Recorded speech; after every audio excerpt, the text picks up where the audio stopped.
اعوذ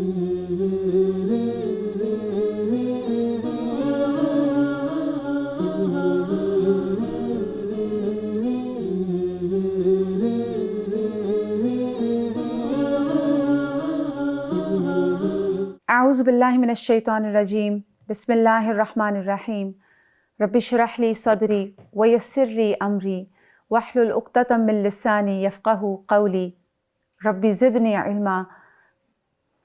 السلام علیکم ورحمۃ اللہ وبرکاتہ۔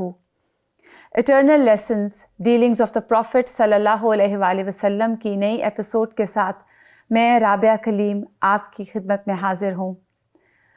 لقد كان لكم في رسول الله أسوة حسنة لمن كان يرجو الله واليوم الآخر وذكر الله كثيرا۔ ناظرین، آج ہمارا جو موضوع ہے وہ ہے معاشرے کے ایسے افراد جن میں کوئی جسمانی نقص یا کمزوری ہے اور اس کی بنا پر معاشرہ ان کی عزت اور توقیر میں کمی کرتا ہے، لیکن ہمارا مذہب اس کمی کی ہرگز اجازت نہیں دیتا۔ رسول اللہ صلی اللہ علیہ وآلہ وسلم کی زندگی میں بے شمار ایسے واقعات موجود ہیں جہاں آپ نے ان لوگوں کی تکریم کی ہے، ان کو عزت دی ہے اور ویلیو کیا ہے۔ آئیے آپ صلی اللہ علیہ وآلہ وسلم کی زندگی سے کچھ واقعات ان افراد کے بارے میں بھی جانتے ہیں۔ میں ویلکم کروں گی ڈاکٹر فریحہ ملا کو۔ السلام علیکم ورحمۃ اللہ وبرکاتہ۔ وعلیکم السلام ورحمۃ اللہ۔ آج بھی آپ کا ٹاپک جو ہے وہ پچھلے ٹاپک کے ساتھ کچھ نہ کچھ ریلیٹڈ ہے، ان دا سینس کہ معاشرے کے وہ لوگ کہ جو ذرا کم سٹیٹس والے ہوتے ہیں، جو سوسائٹل سٹیٹس ہے جو ہمارے ذہنوں میں بنتا ہے، وہ اس میں وہ ذرا کچھ جسمانی نقص ہے ان کے اندر، بالکل جسمانی نقص والے، اور اسی طرح سے کوئی نہ کوئی بیماری، ایسی کوئی نہ کوئی کمی، سماعت نہ ہونا، نظر کا نہ ہونا، بصارت کا نہ ہونا، یا کوئی ایسا ہیلتھ کنڈیشن ایسی کوئی ہونا کہ جس کی وجہ سے انسان اتنا صحیح طرح سے فنکشن نہ کر پاتا ہو، تو ان لوگوں کے لیے آپ صلی اللہ علیہ وسلم کے کیا معاملات تھے۔ اور لیکن ویسے ایک بات اس سے پہلے ہمیں پتہ ہونی چاہیے کہ یہ جو ہینڈی کیپڈ ہوتے ہیں ان کو بھی اللہ تعالیٰ کہیں نہ کہیں سے کمپنسیٹ ضرور کرتے ہیں۔ بالکل صحیح کہ آپ جن کو اللہ تعالیٰ نے اگر بینائی نہیں دی تو ان کو ویسے اتنی ذہانت ہوتی ہے، بعض اوقات ان کی سینس آف ہیئرنگ اتنی شارپ ہوتی ہے، یا یہ کہ ان کی ویسے عقل مندی اور میموری اتنی تیز ہوتی ہے کہ وہ دوسری طرح سے کمپنسیٹ ہوئے ہوتے ہیں، کیونکہ اللہ تعالیٰ نے یہ اکراس دا بورڈ ہر کسی کے لیے فرمایا ہے کہ وَإِن تَعُدُّوا نِعْمَةَ اللَّهِ لَا تُحْصُوهَا، کہ اگر تم اللہ تعالیٰ کی نعمتوں کو گننے بیٹھو تو تم ان کو شمار نہیں کر سکتے۔ بہرحال اس کے باوجود بھی کچھ نعمتیں ایسی ہیں کہ جن کا نہ ہونا انسان کی زندگی مشکل کر دیتا ہے۔ میں ابھی کچھ دن پہلے میں نے ایک ویڈیو دیکھی جو کنجوائنڈ ٹوینز ہوتے ہیں ان کی تھی، کہ جو بائی برتھ وہ یا ان کے سر جو ہیں وہ جوائنٹ ہوتے ہیں، یا ایک وہ ٹوینز تھیں کہ جو سر سے جوائنٹ تھیں اور نیچے دو مختلف دونوں انسان تھے۔ پھر ایک اور ایک میں نے دیکھی کہ جس میں ایک بچہ پورا ہے اور ادھر سے ایک سر ایک اور ہے۔ تو وہ کہتے ہیں کہ جب ہم کسی بس میں بیٹھتے ہیں یا ہم کہیں بھی جاتے ہیں نا تو لوگ ہم سے ڈرتے بھی ہیں، اور اس وجہ سے ہم بہت ڈپریشن میں چلے جاتے ہیں، بڑے ڈسٹریس میں چلے جاتے ہیں۔ تو کتنا ضروری ہے کہ ہمیں پتہ ہو کہ یہ جو آزمائش ہے، جو ڈیفارمیٹی ہے خدا نخواستہ، وہ اللہ تعالیٰ ہی کی طرف سے آئی ہوئی ہے۔ اللہ ہی جانتے ہیں کہ رحم میں کیا پل رہا ہے، انسان کو کچھ پتہ نہیں ہوتا۔ بہرحال آپ صلی اللہ علیہ وسلم نے جو ایک تعلیمات دی ہیں اور جو معاملات ایسے لوگوں کے ساتھ کیے ہیں معاشرے میں، ان کا کچھ تھوڑا سا ذکر ہم کر لیتے ہیں۔ مثلاً رسول اللہ صلی اللہ علیہ وسلم نے فرمایا کہ اللہ تعالیٰ فرماتے ہیں کہ جب میں اپنے بندے کو اس کی دو پیاری چیزوں سے آزماتا ہوں تو میرے پاس اس کے لیے واپسی میں بدلے میں صرف جنت ہے۔ اور وہ دو پیاری چیزیں کیا ہیں؟ اس کی آنکھیں، کہ ایک انسان ہے یا وہ پیدائشی نابینا ہو یا اس کے پاس بینائی ہو اور زندگی کی کسی سٹیج پر اس کی بینائی ختم ہو جائے، اور پھر وہ اس پر صبر کرے اور پھر وہ شکوے شکایت نہ کرے، تو اللہ تعالیٰ اس کو جنت دیتے ہیں۔ ایک جو ہمارا وائی می والا ایک کلچر ہے نا، یا ہماری سوچ ہے کہ میرے ساتھ ہی کیوں ایسا ہوا، یہ ساری احادیث اس ایک سوچ کو نگیٹ کرتی ہیں۔ وائی می کا ہمارے پاس کوشچن کرنے کا ہمیں اللہ تعالیٰ نے حق ہی نہیں دیا. اس کا مطلب ہے کہ ہم اپنے ایمان کے ایک بہت ہی اہم پہلو کو ہم نیگیٹ کر رہے ہیں، اور وہ ہے تقدیر پر ایمان. تو بالکل اللہ تعالیٰ نے جیسا ہمیں بنایا، جو ہمیں دیا، جو ہم سے واپس لیا، جو دیا ہی نہیں، وہ سب چیزیں جو ہیں وہ ہمارے لیے ٹیسٹ اینڈ ٹرائلز ہوتی ہیں، اور اسی میں ہمارا ٹیسٹ ہو رہا ہوتا ہے کہ ہم کتنا اس کے اوپر صبر کرتے ہیں، کتنا کسی چیز کے ملنے پہ ہم شکر کرتے ہیں، اور کتنا ہم کسی نعمت کو پہچانتے ہیں یا نہیں پہچانتے. اسی طرح سے ایک اور پہلو ہے، اور وہ یہ ہے کہ ویسے تو نبی صلی اللہ علیہ وسلم نے ہمیں تعلیمات دی ہیں کہ ہم اللہ تعالیٰ سے عافیت کے طلبگار ہوں، اور ہر وقت اللہ تعالیٰ سے عافیت طلب کرتے رہنا چاہیے. کوئی چیز بھی اس سے بڑھ کر اچھی نہیں ہے کہ آپ اللہ سے عافیت مانگیں. اس کے باوجود قیامت کے دن کے حوالے سے نبی صلی اللہ علیہ وسلم نے فرمایا کہ جو دنیا میں عافیت میں زندگی گزار گئے، قیامت کے دن جب وہ آزمائے گئے لوگوں کے ثواب اور اجر دیکھیں گے تو وہ خواہش کریں گے کہ کاش دنیا میں ہماری جلدیں کینچیوں سے کاٹی گئی ہوتی ہیں، اتنا اجر مل رہا ہوگا. تو اس لیے صبر جو ہے وہ بہت ضروری ہوتا ہے. اچھا، ایک اور چیز صبر کے بارے میں کہا جاتا ہے کہ صبر وہ چیز ہے کہ واحد چیز ہے کہ جو شروع میں زیادہ ہوتی ہے اور بعد میں کم ہوتی چلی جاتی ہے، اور باقی جتنی بھی چیزیں ہیں نا وہ ان کا ایک جو نارمل بائی ڈیفالٹ اللہ تعالیٰ نے بنایا ہے وہ یہ ہے کہ چیز چھوٹی سے بڑی ہوتی ہے، بڑھتی ہے. انسان بھی چھوٹے سے بڑا ہوتا ہے، بڑھتا ہے. اور لیکن صبر جو ہے وہ شروع میں کرنا، جو غم اور مصیبت ہے نا وہ شروع میں بڑی ہوتی ہے. اسی لیے آپ صلی اللہ علیہ وسلم نے فرمایا الصبر عند الصدمۃ الاولیٰ. تو یہ ایک جو افلکٹڈ لوگ ہیں ان کو جو ایک تعلیم دینے کا طریقہ تھا کہ اسی وقت صبر کرو، اس لیے کہ وہ تمہارا صبر باقاعدہ کاؤنٹ ہوگا. ورنہ کیونکہ جب جیسے جیسے دن گزرتے چلے جاتے ہیں کسی بھی حادثے کو تو آپ کو کم ہلکا ہوتا ہے، اور پھر آپ کو حکمتیں نظر آنے لگ جاتی ہیں کہ اچھا یہ تو اچھا ہی ہو گیا. وہ شروع میں جو آپ کو ایک انیشیل پینک ہے نا اس وقت آپ نے اللہ تعالیٰ سے گلہ نہیں کرنا. بڑی امپورٹنٹ آپ نے بات کی کہ جو وقت گزرتا جاتا ہے آپ کو صبر، آپ کو حکمتیں نظر آنے لگ جاتی ہیں. تو اس کا مطلب ہے کہ جو صدمۃ الاولیٰ کے اوپر صبر کا اجر ہے وہ پھر اللہ پہ ٹرسٹ کو بھی بلڈ کرتا ہے نا، کہ ایک انسان کو یقین ہے کہ میرے رب نے اگر مجھے آزمائش میں ڈالا ہے تو یہی میرے لیے بہتر ہے اور اللہ اس میں سے خیر نکالے گا. تو لک فارورڈ کرنا خیر کی طرف اور اپنے رب پہ ایمان رکھنا، اس وجہ سے شاید اس کو کہا گیا کہ وہی صبر جو ہے وہ بہت ویلیویبل ہے. بالکل بالکل، اور ہے ہی وہ اصل میں صبر. پھر ایک اور جو واقعہ ہے وہ بھی غور طلب ہے، سیکھنے کا اس میں بھی مقام ہے ہمارے لیے، کہ ابن عباس کہتے ہیں کہ انہوں نے اپنے ایک شاگرد کو کہا کہ میں تمہیں ایک عورت دکھاؤں جو جنتی ہے. تو انہوں نے کہا ضرور دکھائیے. تو عبداللہ بن عباس رضی اللہ عنہ نے ایک عورت کی طرف اشارہ کیا اور اپنے شاگرد کو بتایا کہ یہ جو خاتون ہے نا یہ آئی تھیں رسول اللہ صلی اللہ علیہ وسلم کے پاس، اور انہوں نے عرض کی تھی کہ یا رسول اللہ مجھے مرگی ہوتی ہے، میں ایپیلیپٹک ہوں. اور آپ کو پتہ ہے ایپیلیپسی ایک انتہائی تکلیف دہ کنڈیشن ہے باڈی کی، اس میں آپ کی دماغ میں شارٹ سرکٹنگ ہوتی ہے، آپ کو کچھ پتہ نہیں ہے کس وقت کس مجمع میں کس جگہ پہ آپ نے اس کا شکار ہو جانا ہے، اور پھر آپ کو کوئی ہوش نہیں رہتی، اور پھر آپ کی عجیب جسمانی ساخت ہو جاتی ہے، آپ کو اپنی باڈی پہ کنٹرول نہیں رہتا، جرکس لگتے ہیں اور بڑی بڑی چوٹیں لگتی ہیں، اور انسان بعد میں بھی بڑی دیر تک، اور دماغ آہستہ آہستہ آہستہ آہستہ جو ہے نا وہ کمزور ہوتا چلا جاتا ہے. تو آپ اللہ تعالیٰ سے دعا کر دیں میرے لیے کہ میری یہ بیماری دور ہو جائے. تو آپ صلی اللہ علیہ وسلم نے فرمایا کہ اگر تم چاہو تو میں تمہارے لیے دعا کر دیتا ہوں، لیکن اگر تم اسی پر صبر کر لو اس بیماری پر تو تمہارے لیے جنت ہے.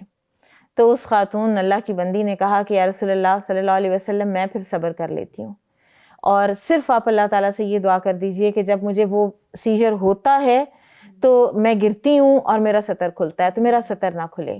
وہ اس بات سے امبیرس ہوتی تھی. تو آپ صلی اللہ علیہ وسلم نے دعا فرما دی، اور پھر اس کے بعد جب بھی ان کو سیجر ہوا تو ان کو ان کا سطر نہیں کھلا. تو آپ دیکھیں کہ اب وہ خاتون تھیں، وہ اب دنیا سے چلی گئیں، وہ چند دن تھے زندگی کے جو وہ گزار گئیں، لیکن جس چیز کے لیے انہوں نے آپٹ کیا ہے، جس ہینڈی کیپ کو انہوں نے اپنے لٹرلی سر آنکھوں پہ جیسے ہم کہتے ہیں کہ رکھا ہے، تو وہ ان کے لیے جنت کا باعث بن گئی ہے. اور پھر آپ صلی اللہ علیہ وسلم کی طرف دیکھیے کتنا خوبصورت آپ کا انداز ہے کہ آپ چاہتے تو دعا کرتے اور آپ کی دعاؤں کی برکت سے وہ ٹھیک بھی ہو سکتی تھی. آپ نے شفا کی دعائیں کی بھی ہیں. جی بالکل آپ نے کی ہیں, آپ نے سکھائی بھی ہیں, آپ نے علاج کو انکریج بھی کیا ہے اور خود علاج کروایا بھی ہے. لیکن ایک اور اگزامپل بھی جو توکل کی اور ایک صبر کی اور زیادہ ہے نا, اجر کی, وہ زیادہ اجر کی وہ بھی سیٹ کر دی آپ صلی اللہ علیہ بالکل وسلم ایسے نے. ہی.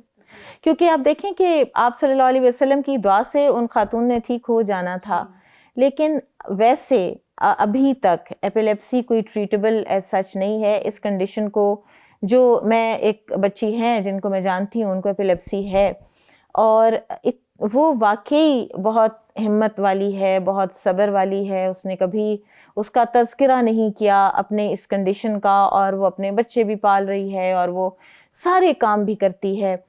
تو لیکن وہ میڈیسن کی ہائیسٹ ڈوز کے اوپر ہے, اور اس کے باوجود اس کو ہر 4-6 مہینے کے بعد ایک سیجر ہوتا ہی ہوتا ہے. تو یہ اللہ تعالیٰ کو پتا تھا کہ یہ ایک بیماری ہے اور یہ ایک کیفیت ہے اور اس نے چلنا ہے انسانوں میں. تو اللہ تعالیٰ نے ایسی اگزامپل سیٹ کر دی کہ کوئی بات نہیں, اگر یہ نہ بھی ٹھیک ہوئی تو تم نے اگر صبر کر لیا تو دنیا سے تو ایک دن جانا ہی جانا ہے, تو یہی تمہاری بیماری تمہاری جنت میں داخلے کا باعث بن جائے گی. کیونکہ پھر دائمی معذوری میں آ جاتی ہے نا یہ بھی چیز کہ آپ کا اپنے اوپر کنٹرول نہیں ہے. کیونکہ دیکھیے ایک اور چیز اس میں جو معذور افراد کی ہم یہاں پہ ذکر کر رہے ہیں, تو اگر ان کے اندر کوئی کمی ہے تو وہ تخلیق کی بنیادوں پر ہے.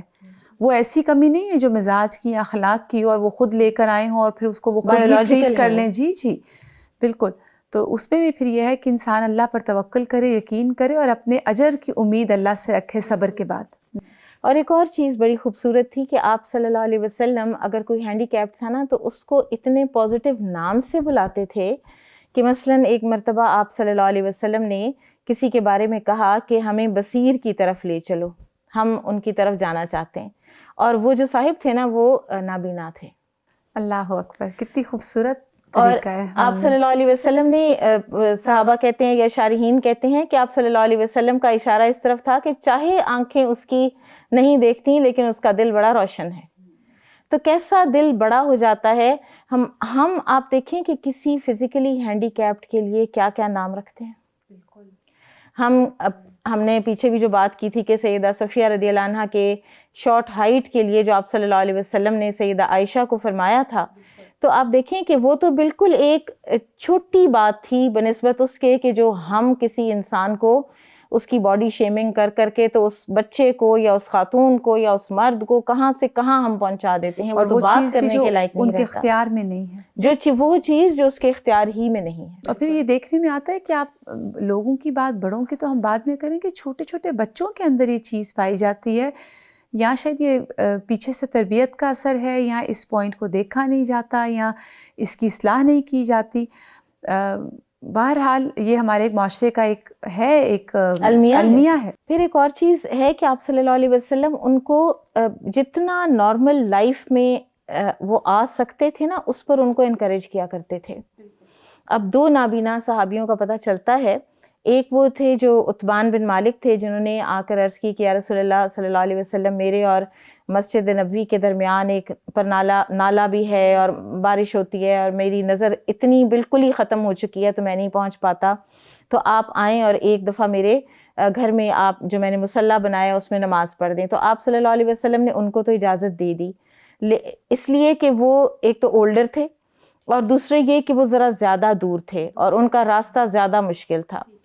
لیکن آن دی ادر ہینڈ ابن ام مکتوم رضی اللہ عنہ نے ایک مرتبہ آ کر تو عرض کی کہ یا رسول اللہ صلی اللہ علیہ وسلم, میں نابینا ہوں اور میں بعض اوقات مسجد نہیں پہنچ پاتا تو میں نماز پڑھ لیا کروں گھر میں. تو آپ صلی اللہ علیہ وسلم نے ان کو یہ رخصت نہیں دی اور ان سے پوچھا کہ تمہیں اذان کی آواز آتی ہے؟ تو انہوں نے عرض کی کہ وہ تو آتی ہے. تو آپ صلی اللہ علیہ وسلم نے فرمایا کہ پھر تم مسجد ہی میں آیا کرو. یعنی جتنا کر سکتے ہو اتنا ضرور کرو, بلا وجہ اپنے آپ کو پیچھے لے جانے کی ضرورت نہیں ہے. تو انکریجمنٹ بہت ضروری ہوتی ہے. بالکل. اور اس پہ ایک سوال ہے, دیکھیے جیسے اس وقت انہوں نے کہا کہ کیا تم اذان کی آواز سنتے ہو, تو کیا یہ اذان کی آواز اس دور میں تو یہ لاؤڈ سپیکرز وغیرہ نہیں تھے، تو کیا اس سے ڈٹرمن کی جا رہی تھی کہ اب آپ کا گھر قریب ہے اور اس سے مطلب بالکل مجھے ایسے لگا کہ جیسے وہ اذان کی آواز تو وہاں کتنے لوگ سن سکتے ہوں گے، نیئرسٹ والے ہوں میں گے. آپ کو بتاؤں شہر چھوٹا تھا، بستی چھوٹی تھی مدینہ کی، دوسرے یہ ہے کہ خاموشی تھی. ہمارے ہاں نا یہ نوائز پولوشن بھی بہت ہے نا، تو اس کی وجہ سے ہمیں لاؤڈ سپیکرز کی اذانیں بھی کتنی مشکل سے آ رہی ہوتی ہیں، تو وہ آواز ٹریول کرتی تھی اور خوب ٹریول کرتی تھی، اور بلال رضی اللہ عنہ کی آواز تو خاصی ٹریول کرتی تھی. تو اس ایک لیے اور آپ صلی اللہ علیہ وسلم نے ان کو پھر حکم دیا کہ سنتے ہو تو پھر آؤ موجود. بالکل بالکل ان کو انکریج کیا. جی. پھر ایک اور چیز ہے کہ جو لوگ مینٹل ہیلتھ ایشوز کا شکار ہوتے ہیں ان کے لیے کیا کیا جائے. ان کے لیے بہت زیادہ سینسیٹیو اور حساس ہونے کی ضرورت ہے. ان کا مذاق نہ اڑانا، ان کے دماغوں میں آئے ہوئے وسوسوں کو ایڈریس کرنا، اور ان کو یعنی آپ صلی اللہ علیہ وسلم کے پاس ایک خاتون آئی اور اس کے دماغ میں، اس کے عقل میں کچھ کمپرومائز تھا اس کا معاملہ، تو آپ صلی اللہ علیہ وسلم نے کہا یا ام فلان، یعنی ایک اچھے نام سے ان کو پکارا، اور پھر انہوں نے آپ صلی اللہ علیہ وسلم نے فرمایا کہ دیکھو جس گلی میں چاہو مجھے لے چلو، میں تمہارے ساتھ چلوں گا جب تک تمہاری حاجت پوری نہیں ہو جائے گی. اور کچھ اسکالرز یہ کہتے ہیں کہ پتہ نہیں کیا حاجت ہوگی، کوئی حاجت تھی بھی یا نہیں تھی، وہ تو ویسے ہی اگر اس کا دماغی جو توازن ہے وہ کمپرومائز تھا تو ہو سکتا ہے کہ وہ کبھی کسی گلی میں لے جائے اور کبھی کسی گلی میں لے جائے آپ صلی اللہ علیہ وسلم کو. آپ جب تک وہ خود سیٹسفائی نہیں ہو گئی آپ اس کے ساتھ چلتے رہیں. اور پھر دیکھنے کی بات ہے کہ یہاں پہ ہیں کون؟ رسول اللہ صلی اللہ علیہ وآلہ وسلم، جو کہ مصروف ہیں. بالکل کس درجے کے مصروف ہیں. اور ہمارے ہاں تو اگر کوئی ایسا ہو تو ہم جان چھڑا لیتے ہیں اور ہم چھپ جاتے ہیں کہ ہم سامنے نہ آئیں. دیکھی ہے کہ آپ کے اپنے کولیگز میں بعض اوقات ارد گرد آپ کے کچھ لوگ بالکل ٹھیک ہوتے ہیں، بڑے کارآمد ہوتے ہیں، لیکن کسی زندگی کی سٹیج پر وہ ڈپریشن یا ڈیلوژنل ہو جاتے ہیں یا شیزوفرینیا کا شکار ہو جاتے ہیں. بعض اوقات وہم ہوتا ہے، وہم کا شکار ہو جاتے شک ہوتا ہے، ہیں، لوگوں شک کا شکار ہو جاتے ہیں. ان کی ٹریٹمنٹ بھی ہونی چاہیے، ٹھیک ہے، اب دوائیاں تو بہت ہیں، لیکن اس کے ساتھ ساتھ جو ارد گرد کے لوگ ہیں نا ان کا کمپیشن ختم نہیں ہونا چاہیے.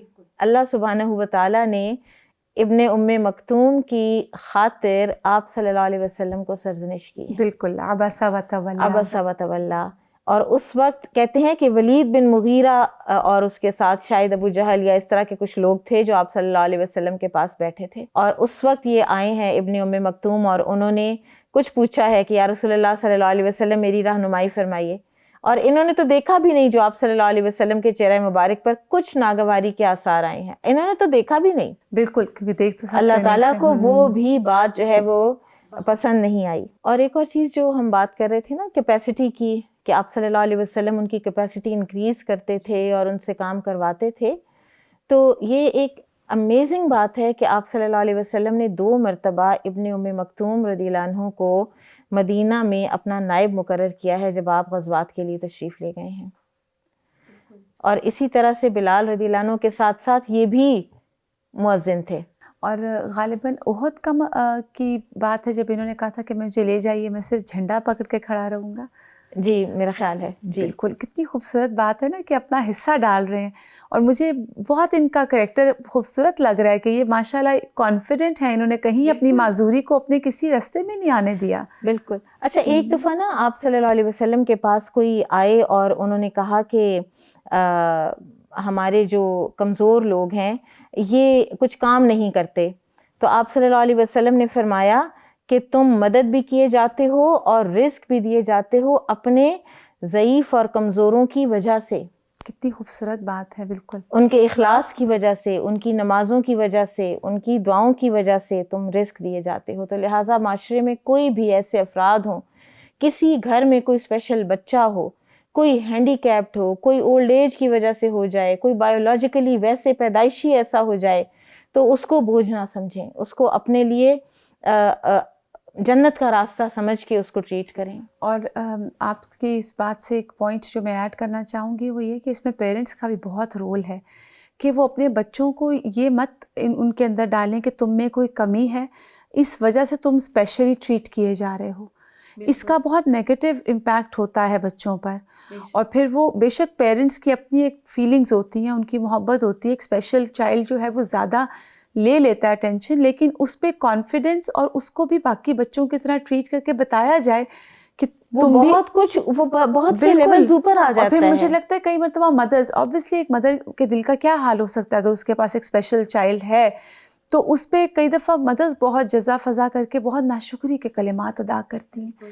تو اس پہ کئی دفعہ ہمارے پاس جب قرآن پڑھنے اسٹوڈنٹس آتی ہیں تو وہ بتاتی ہیں کہ ہمارے 2 بچے اسپیشل ہیں، 3 بچے اسپیشل ہیں، بعض اوقات آتے ہیں اس طرح کے کیسز.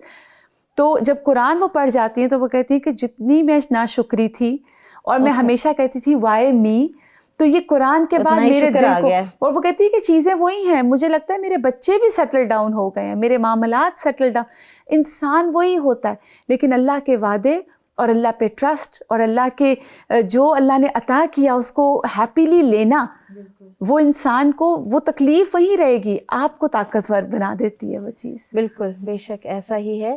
بس آخر میں ایک بات کہنا چاہوں گی کہ رسول اللہ صلی اللہ علیہ وسلم بہرحال جب بھی کسی افلکٹڈ کو دیکھتے تو آپ نے ایک دعا بھی سکھائی ہے کہ جو صاحب عافیت ہے وہ اپنی عافیت کا شکر بھی ادا کرے. الحمدللہ الذی عافانی مما ابتلاک بہ وفضلنی علی کثیر ممن خلق تفضیلا، کہ فوراً اللہ کا شکر ادا کرو کہ جس نے تمہیں فضیلت دی ان لوگوں پر کہ جن کو کچھ نعمتیں نہیں دیں اور تمہیں دی ہیں. بارک اللہ، آپ کا بہت شکریہ.